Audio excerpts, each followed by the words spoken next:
for this review, we've got the 3.0 MDLX Optimus, the animation edition. So basically the colorway that reflects the G1 cartoon animation. When you get this guy, he might come in a mailer like this. And inside, he will come in a package that looks like this. Nice and sealed up. And there he is without all the packaging. So this design here is very much that Transformers the movie Optimus pose. So I kind of like how they did that. We got this 40th anniversary at the bottom. We got the grid art that represents the G1 packaging look, and we get to see Optimus in the window. On the top, get some decent graphics. This is another, looks like a painting. I don't know if this is photography that's been ran through Photoshop, but it has the look of like the painted artwork from G1. Same thing with the side. Yeah, I think this is photography that they've ran through some kind of filter to make it look painted. And then here on the other side, this is often a pose Optimus would be in, and this represents a pose he did in Transformers the movie. And then on the back, get to see some poses and some accessories. And then nothing special on the bottom, but there is foil hologram, so that could possibly be how you know you don't have a knockoff. So that's the packaging. Let's get him out and take a look at the figure. So when you get him out, he's going to be laid in the tray like this. So he's got 3 sets of hands. The booklet is taped to the side. When you open this section, there's a little form, and you get to see all of his extra hands and weapons. Okay, there he is out of the package. For those who might care, the 3.0 stuff has a very strong paint smell when you take it out of the package. Kind of makes me wonder what type of paint that they're using. But every single 3.0 I've ever messed with, take it out of the package, it just smells like fresh paint. For better or worse, that's going to be a thing. So he comes out of the box with closed fists. He's got open fists for holding his axe. He's got matrix holding hands. And he's got 2 trigger hands.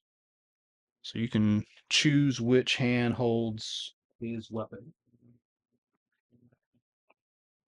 He comes with this very elaborate Energon axe, which is not G1 at all, but that's what this figure comes with. He comes with a backpack because of that one episode where Sideswipe gives him a backpack. Although this also kind of completes his look in the back.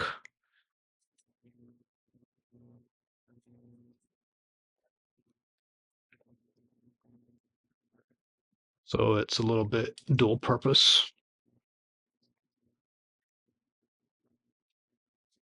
He also has some pointing hands. When you use 2 fingers, that's more like a salute. So, not sure if that's what they meant. He's got these wide open splayed hands.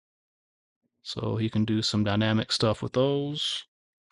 He's got a little tiny bitty matrix.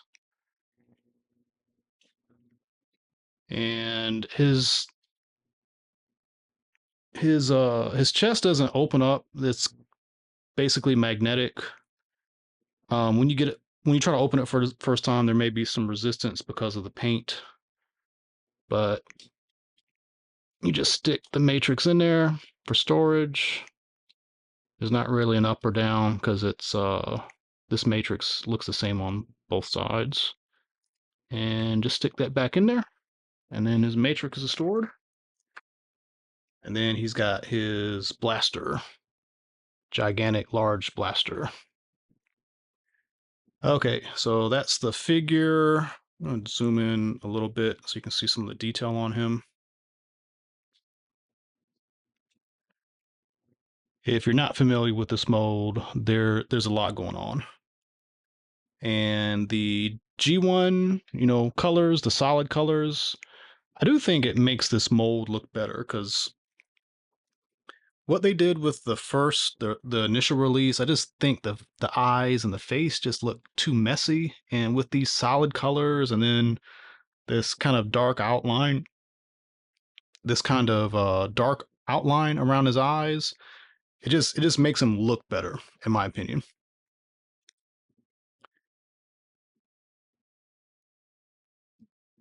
Yeah, those colors really do make him look sharp. So for those who have not seen one of these MLDX figures before, here is a uh, red Ultra Magnus. Give you an idea of size here.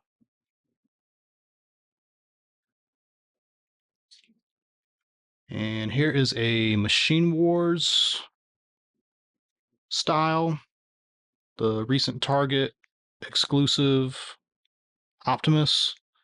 So that's what a Voyager Hasbro Legacy figure looks like with him.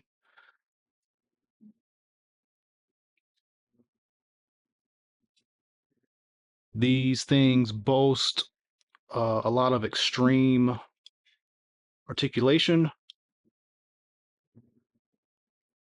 Whoops. Um,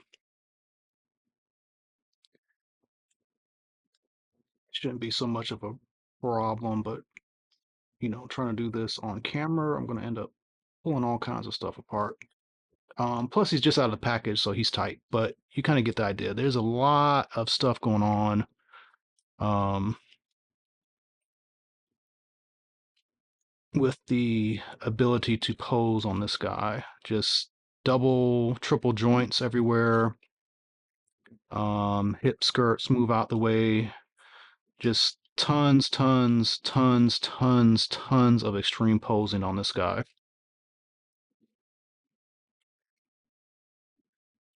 Um,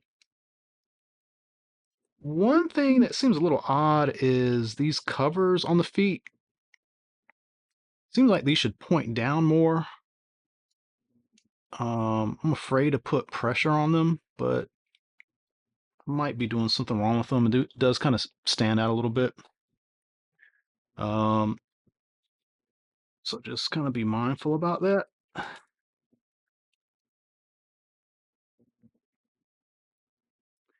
And another thing is these fist, elbow, wrist pegs. When I say elbow, these wrist pegs, they're really tiny. And it is really difficult to put hands on. Pulling them off, pretty straightforward, but putting them on is just, it takes some effort and some finesse.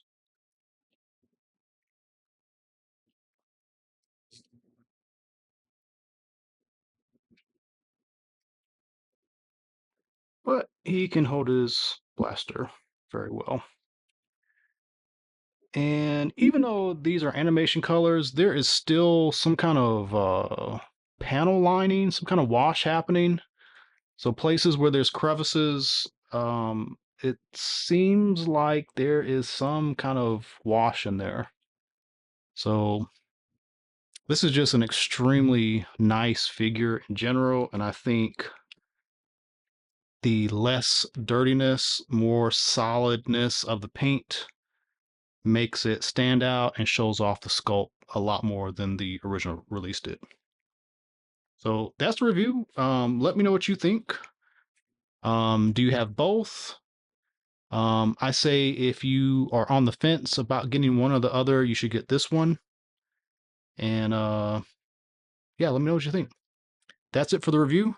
Thanks for watching, and tune into more videos coming up. Thank you.